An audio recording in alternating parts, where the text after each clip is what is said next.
교회 역사에서도 그랬습니다. 초대교회 교부들의 저작들을 보면은 주기도문에 대한 해설집이 있었거든요. 여기에서도 보면은 이 송영 부분이 생략되어져 있습니다.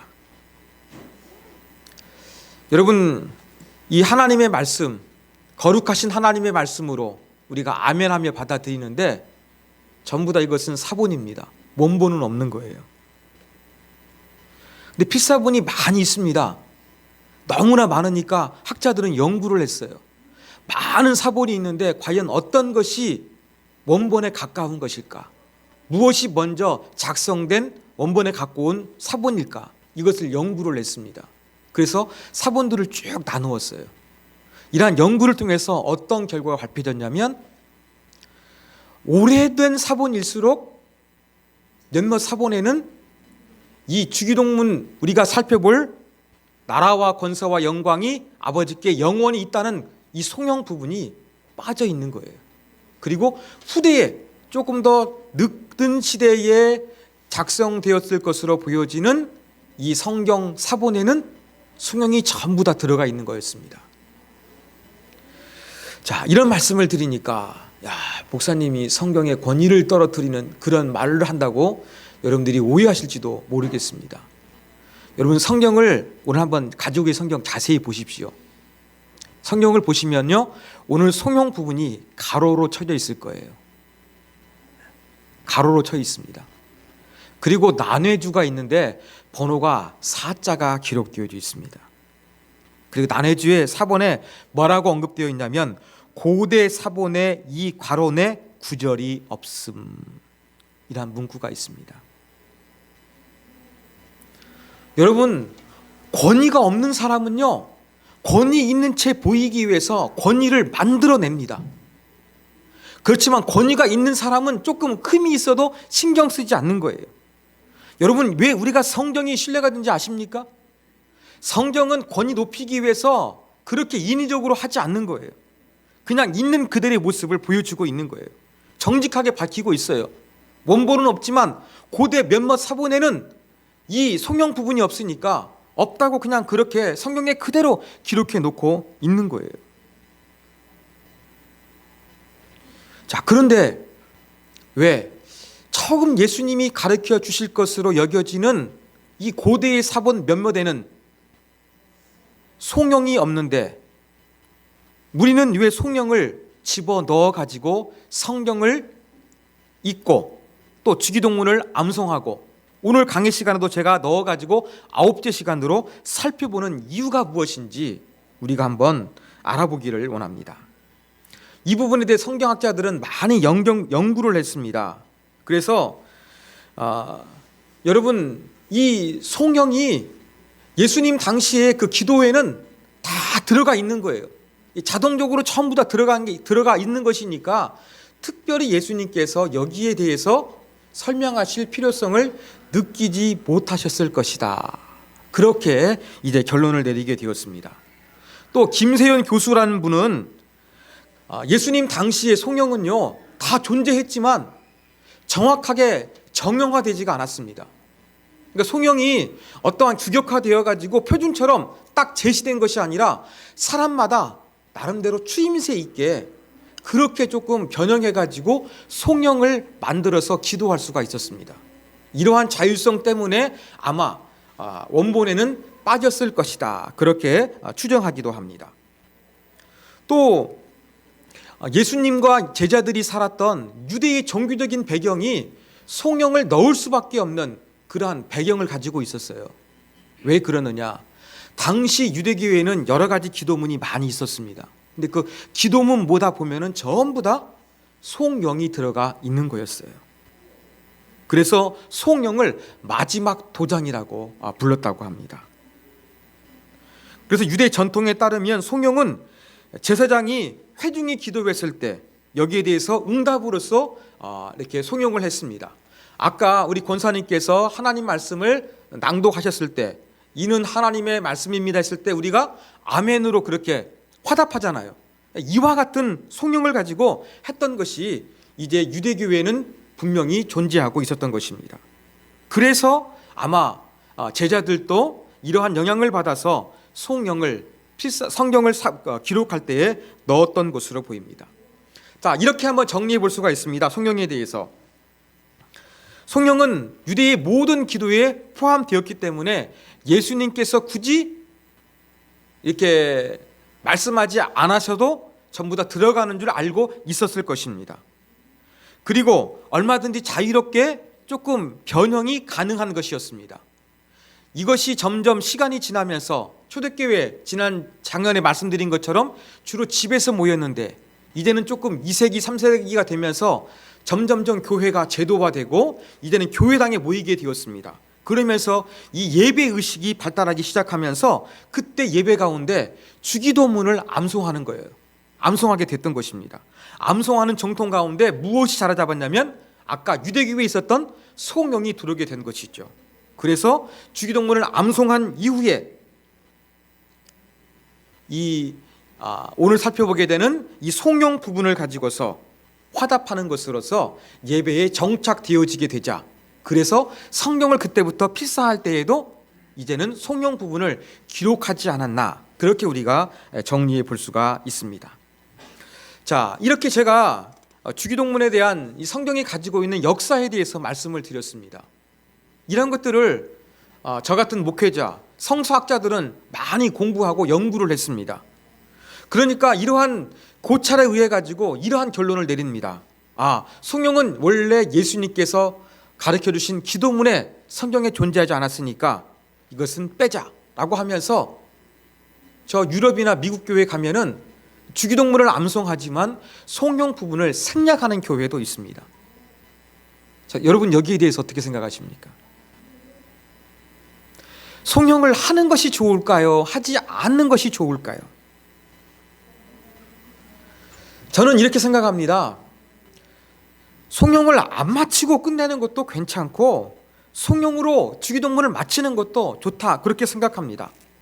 그런데 지금 많은 학자들이 연구해서 이렇게 성경 가운데 성령을 괄호 안에 넣어두었던 것처럼 우리가 그렇게 성령을 사용하는 것은 나쁘지가 않은 것 같습니다. 왜냐? 여러분 주기도문 구조를 보십시오. 자, 지난주일 살펴봤던 이 시험과 악으로부터 보호해 달라 그랬어요. 그 다음에 뭘 고백합니까? 나라와 권능과 영광이 하나님께 영원이라고 고백하는 거예요. 악에서 보호해 주시는 힘이 하나님께 있다 고백하는 거, 자연스럽게 연결될 수가 있는 것입니다. 뿐만이 아닙니다. 우리가 살펴보았던 6가지 청원 가운데서 앞 3개는 하나님을 위한 청원이라고 그랬습니다. 하나님을 위해 기도하는데 하나님의 이름을 위해서, 하나님의 나라를 위해서, 이 땅 위에서 하나님의 뜻이 이루어지기 위해서 기도하는데 이 하나님과 성령에 있는 부분이 인클루시요, 이렇게 잘 매칭이 되고 있는 거예요. 이것 때문에 이 성령을 사용해도 훨씬 풍성한 주의 기도가 되기 때문에 사용해도 무방하다, 저는 그렇게 생각을 합니다.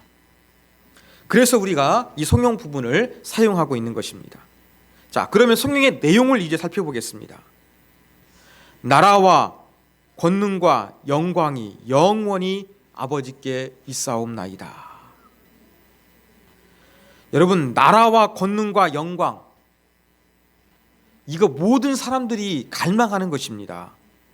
나라가 뭡니까? 내 영향력이 미치는 범위를 나타내는 거예요.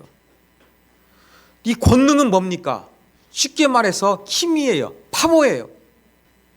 다이나마이트라는 단어가 여기에서 나왔습니다. 이 다이나마이트 같은 폭발력이 있는 이러한 능력, 이것이 바로 권능이에요. 이거 누구나 좋아하지 않습니까? 그 다음에 영광이 무엇입니까?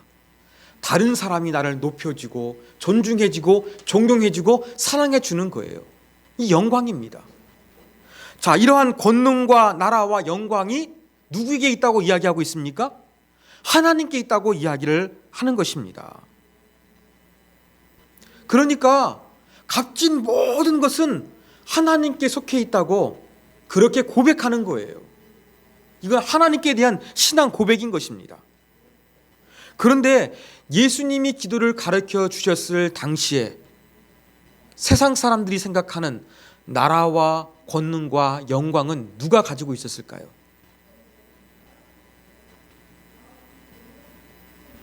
예수님 당시에 나라와 권능과 영광, 이건 누가 소유했겠습니까?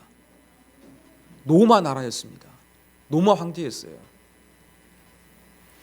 여러분, 나라의 주권은 국민에게 있다고 합니다. 손님은 왕이고 나라의 주권은 이 백성들에게 있다고, 우리는 그러한 민주주의 의식을 믿습니다. 근데 고대 사회에는요, 우리하고 문화가 달랐습니다. 나라는요, 국민 것이 아니라 왕의 것이었어요. 그래서 왕은 절대 권력을 소유했던 그러한 사람이었습니다. 여러분, 제가 아마 대학생 시절로 보이는데요, 한국교회에 유명했던 찬양 있지 않습니까? 왕의 왕 되신 예수, 다스리시는 예수, 생명 있음을 찬양해. 율동이 있잖아요. 어떻게 하신지 기억나세요? 어떻게 했죠? 예. 생명 있음을 찬양해, 이렇게 했죠. 자, 이게 뭐겠습니까? 생명할 때. 이 율동이 어디에서 왔냐면요, 로마 황제가 어떤 법을 집행할 때에 이렇게 하면 사람을 죽이고요, 이렇게 하면 살리는 거에서 왔다고 합니다. 한 사람의 생사 여탈권이 황제의 엄지손가락 안에 있었던 거예요. 엄지족의 원조는 로마 황제입니다. 이렇게 손가락 하나를 위로 하느냐 아래에 따르느냐에 따라 가지고 사람의 목숨이 왔다 갔다 할 정도로, 그 정도로 막강한 권력을 가졌던 사람이 로마 황제인 거예요. 그러므로 이 로마 황제의 힘이 아주 컸습니다. 제국도 컸고요, 이 권능도 엄청났고요, 또 많은 사람들이 영광했어요. 그래서 이 로마 황제를 신성시하는 황제 숭배 문화도 만들어지게 되었던 것입니다. 여러분, 이러한 시대에 로마 황제를 신처럼 여기고 나라와 권능과 영광을 소유했던 그러한 시대에, 그러한 나라의 지배를 받는 유대 사람들이 나라와 권능과 영광이 하나님 아빠의 것입니다 고백하는 것은 상당히 담대한 그러한 표현이었던 것입니다.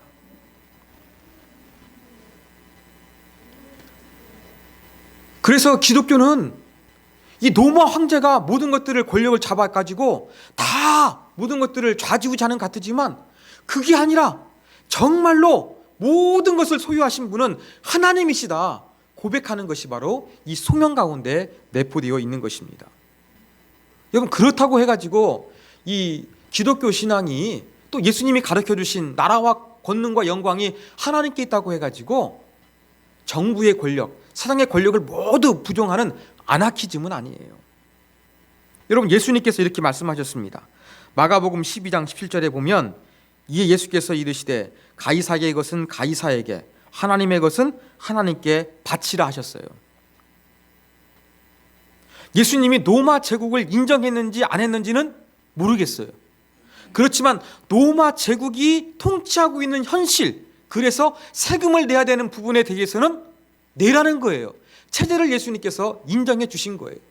정당성을 떠나서 그 체제가 지배하고 있으니까 세금을 가이사에게 바쳐라, 예수님도 이렇게 말씀하신 것입니다. 또 위대한 사도 바울도 어떠했습니까? 로마서 13장 1절에 보면 이러한 구절이 있습니다. 각 사람은 위에 있는 권세들에게 복종하라.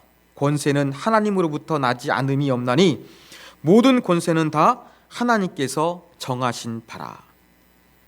이 권세를 바울도 인정했습니다. 우리가 수요일마다 사도행전 강해를 살펴보고 있는데요, 사도행전 18장과 19장에 보면은요, 바울이 복음을 전하다가 유다인들의 극렬한 반대에 휩싸이게 됩니다. 폭동이 일어나거나 고소가 들어오게 돼요. 그때 이 지역을 다스리던 총독이나 아니면 시의 서기장이 그래도 바울의 편을 들어주는 결론적으로 납니다. 중립적으로 보이지만 결과론적으로 보면은 바울의 편을 들어주는 것 같아요. 그리고 복음 전하기 위해서 이도 저도시도 이용하는데 모든 길은 로마로 통한다. 로마의 고속도로를 이용했습니다. 로마의 어떤 특혜를 입었던 사람이 사도 바울이에요. 또 뭐 하나 가지고 있었습니까?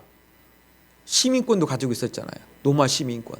이런 걸 통해서 사도 바울은 이 로마 제국이 주는 나름대로 좀 복음을 전할 때에 어드밴티지가 있었기 때문에 이 권세를 부인하지 않았던 것으로 보입니다. 자, 이런 이야기를 하면서 대구에서 목회하시는 정영수 목사님은 이렇게 말씀하시더라고요. 책을 보니까 교회는 세속의 권력을 잡는 데 관심을 두지 않는다. 그러나 세속 권력을 예언자적 태도로 비판하는 일을 포기하면 안 된다. 나라와 권세가 궁극적으로 하나님 아버지께 속했다는 사실을 믿기 때문에 하나님의 뜻을 외면하거나 거부하는 정권을 비판하지 않을 수 없다. 교회가 세속 권리를 잡지는 않지만 하나님의 뜻대로 이루어지지 않는 통치에 대해서는 교회가 예언자적인 태도를 가지고서 비판해야 한다는 것이죠. 그게 하나님의 뜻이 아니다 말할 수 있어야 한다는 것입니다. 여러분, 강단에서 정치적인 성향, 이 목회자의 정치적인 성향을 이야기하는 것은 안 해야 됩니다. 아마 여러분 그거 싫어하실 거예요. 저도 하지 않습니다. 그렇지만 하나님의 뜻에 비춰봤을 때에 하나님의 말씀, 하나님의 의도, 하나님의 정신, 기독교 신앙의 정신은 아니라고 하는 것에 대해서는 이야기할 수 있는 이 선지자적인 태도는 반드시 필요한 것입니다. 이런 것들은 있지만 그렇다고 해서 교회가 나라와 권능과 영광이 하나님께 있다고 해가지고 이 모든 권력을 부정하는 것은 아니다. 여러분들이 그렇게 이해를 하시면 되겠습니다. 자, 그런데 나라와 권능과 영광이 아빠이신 하나님께 있다고 그랬습니다. 그 시간이 어느 정도입니까? 영원입니다. 영원히. 자, 영원이라는 말은 두 가지 의미가 있어요. 하나는 뭐냐면은 시간과 관계가 없다는 거예요. 초시간적이라는 것이죠. 또 한 가지 의미는 무엇이냐면 시간 안에 있다고 한다 그러면 시간의 구속을 받지 않고 지속된다는 거예요. 아무튼 이 하나님께 모든 것이 있고 이것이 영원토록 지속된다는 것입니다. 여러분, 아까 말씀드린 대로 역사를 살펴보면요, 고대 사회에서는 절대 왕권을 휘둘렀던 사람들이 많이 있었습니다. 그런데 권력을 오래 누리지 못했어요. 쿠데타가 일어나 가지고 실각하는 경우도 있었지만 대부분은 그 당시에는 병이 들게 되면은 참 일찍 세상을 떠나게 되는 그러한 일들이 참 많이 있었습니다. 권력을 유지하기 위해서 생명을 연장하는 것이 필요했습니다. 진시황, 진의 시황제는 어떻게 했습니까? 이 모든 것을 소유한 다음에 죽지 않기 위해서 불로초를 찾아다니지 않았습니까? 왜 그렇습니까? 영원하지 않기 때문에 그렇습니다. 인간의 나라와 권세와 영광은 순간적이에요. 일시적이에요. 무너져 내립니다. 그러나 하나님께 속한 나라와 권세와 영광은 어떻다고요? 영원하다고. 이것을 성경이 고백하고 있는 것입니다. 그리고 마지막으로 아멘 했습니다. 자, 성경의 맨 마지막도 아멘으로 끝납니다. 주 예수의 은혜가 모든 자에게 있을지어다. 아멘으로 끝납니다. 주기도문도 아멘으로 끝납니다. 그래서 우리는 어떤 착각을 하기 쉽냐면 아멘은 기독교 안에서 뭔가 끝났다는 메시지를 던져주는 그러한 단어로 우리가 인식하기가 쉽습니다. 근데 원래 아멘은 그러한 의미가 아니었어요. 자, 유대인들은요, 일상 속에서 대화를 나눠요. 대화를 나누다가 상대방의 말 가운데 공감이 되는 거예요. 그때 어떻게 합니까? 아멘 했던 겁니다. 자, 또 한 가지는 무엇이었냐면은 진정성이나 확실성을 나타낼 때에도 아멘을 했습니다. 복음서를 읽어가시다 보면 예수님께서 이렇게 말씀하셨어요. 내가 너희에게 진실로 진실로 너희에게 이르노니, 이라는 표현 등장하시죠. 여기서 진실로라는 단어가 바로 무엇이냐면 아멘, 아멘이에요. 그러니까 진실됨을 강조할 때에 아멘이란 말을 사용했다는 것입니다. 그러니까 상대방의 말에 동의하거나 아니면은 내가 말하는 것이 진정성이 있다, 진실하다라는 걸 보여주기 위해서 이 아멘이란 말을 사용했다는 것입니다. 그래서 우리는 아멘이라는 것을 사용하지만 어떠한 마침표적인 의미를 부여하기 위해서 아멘하는 것이 아니라 여기에 진정성을 부여하고 동의한다, 공감한다는 그러한 고백으로서 아멘을 하는 것입니다. 주기도문에도 두 가지 의미가 있는 거예요. 한 가지 어떤 의미가 있겠습니까? 진심으로 기도했습니다. 지금 예수님이 가르쳐 주신 대로 우리가 기도문을 암송하지 않습니까? 그런데 내가 외식하지 아니하고 형식적으로 입만 기도하지 않고 진심을 담아서 진정성을 가지고 기도했습니다 라는 것이 바로 아멘이라는 말 가운데 내포되어 있습니다. 두 번째 의미는 바로 무엇이냐면 내가 예수님이 가르쳐 주신 기도로 기도했는데 이 기도한 것이 그대로 이루어지기를 원합니다. 믿습니다. 이게 바로 아멘에 담겨져 있는 것입니다. 세계 제2차 대전 당시 한 포로 수용소에서 있었던 일입니다. 어느 날 춥고 어두운 저녁이었습니다. 이 포로들은 학대를 당합니다. 걷어차이고 또 언어폭력을 당합니다. 매를 맞습니다. 이러한 일이 있는 다음에 1시간 동안 이 지휘관에게 밀장 연설을 들었습니다. 그리고 행진을 하다가 드디어 숙소로 들어가게 되었습니다. 막사로 들어가게 되었지요. 그런데 그날 어떤 명령이 내려졌냐면 모든 포로들에게 침묵할 것을 명령했습니다. 다 아무 말 하지 않고 조용했습니다. 그런데 어느 막사에서 누군가가 갑자기 주기도문으로 기도하기를 시작했습니다. 그러자 옆에 누워있던 포로들도 그 주기도문을 암송하는데 참여했습니다. 소리가 커져가게 되었습니다. 그러니까 이 막사뿐만 아니라 다른 막사에 있는 사람들도 그 포로들도 주기도문을 암송하는 거예요.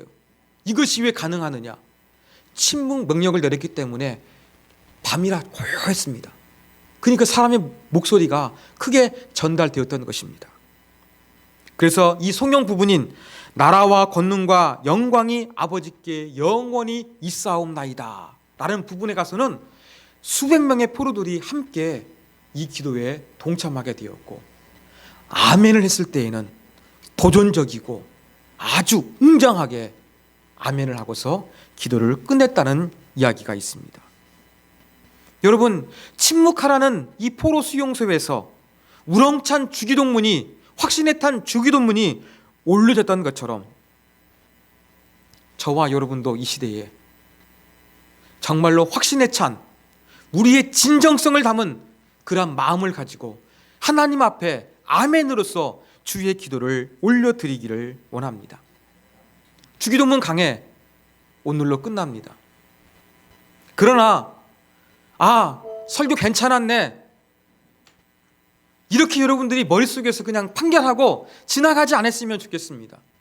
제가 말씀드린 이 주기도문의 의미와 정신이 여러분의 가슴 가운데 살아있기를 원합니다. 그래서 여러분의 신앙과 여러분의 기도 생활을 지배하기를 원합니다. 그래서 하나님께 상달되는 기도, 더욱더 하나님과 깊은 교제가 이루어지는 기도의 통로로 여러분이 활용하시기를 원합니다.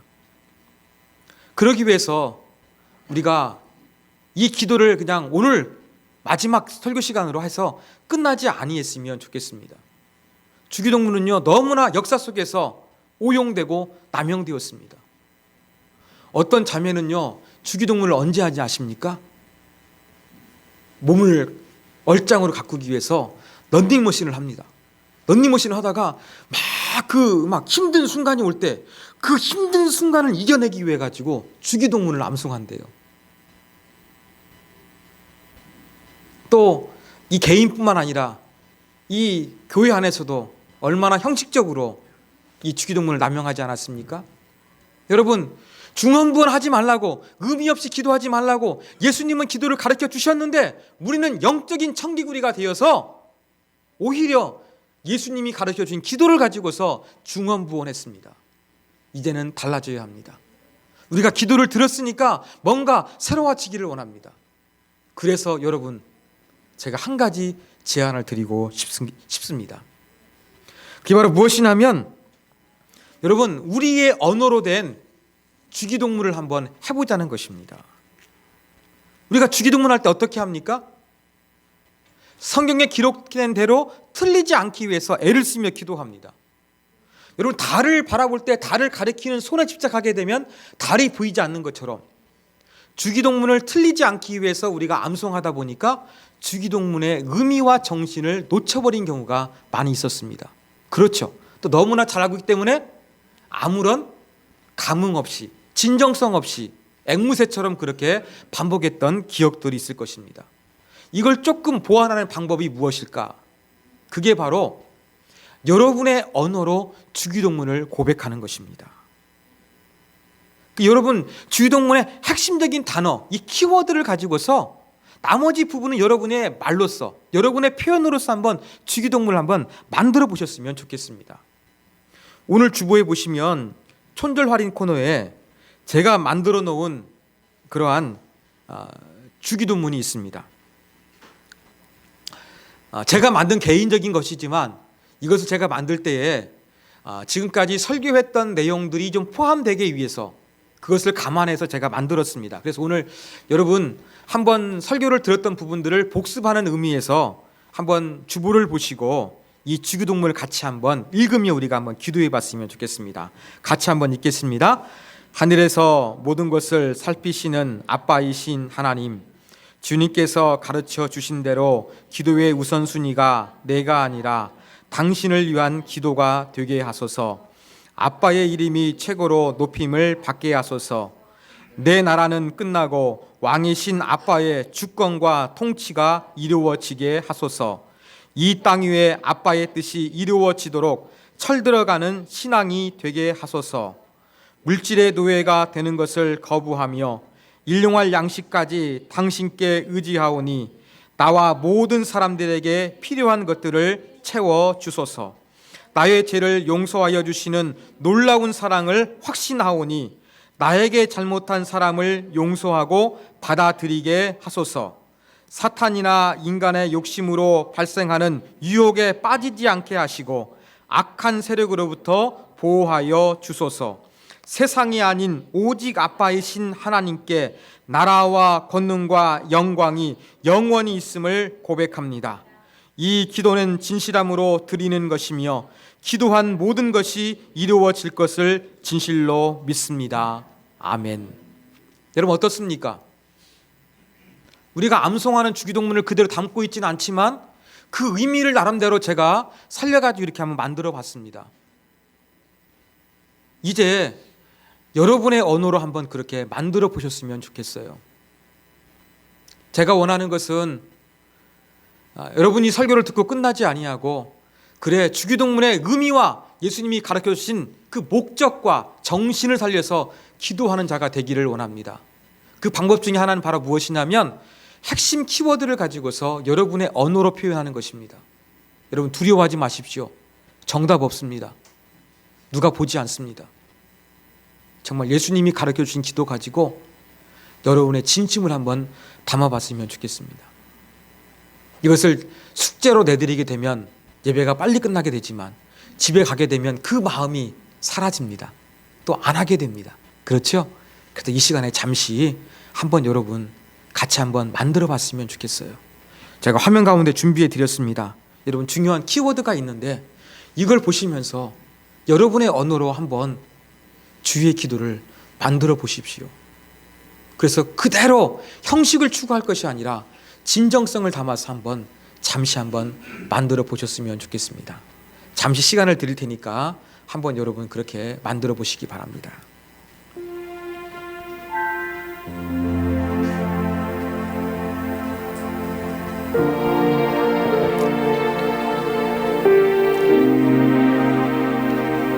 그래서 여러분 개인을 위한 주기도문이 될 수도 있고요.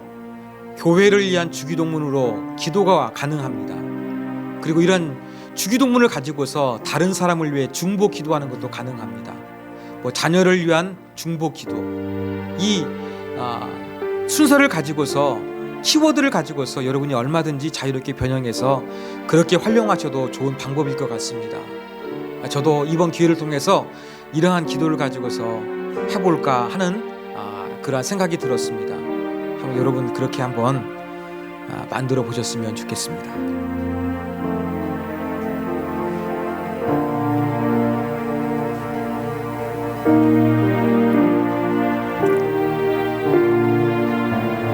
오늘 설교는 듣는 것이 아니라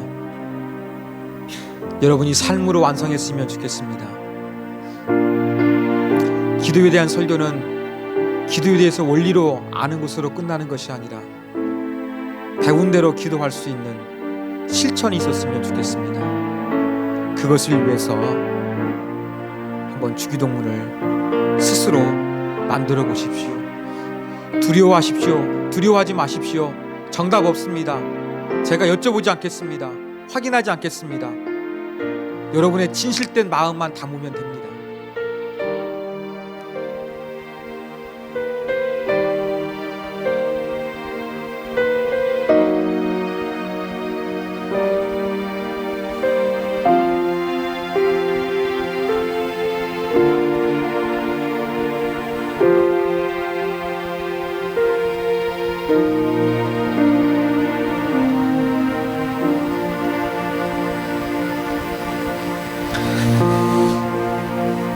자, 이 시간에는 같이 한번 여러분이 만드신 주기도문을 가지고서 이렇게 나지막한 목소리로 기도했으면 좋겠습니다.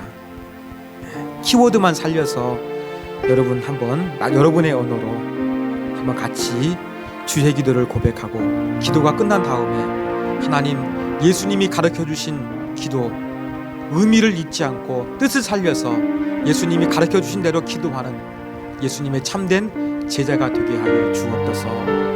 이것을 위해서도 우리 같이 기도하도록 하겠습니다. 기도합니다.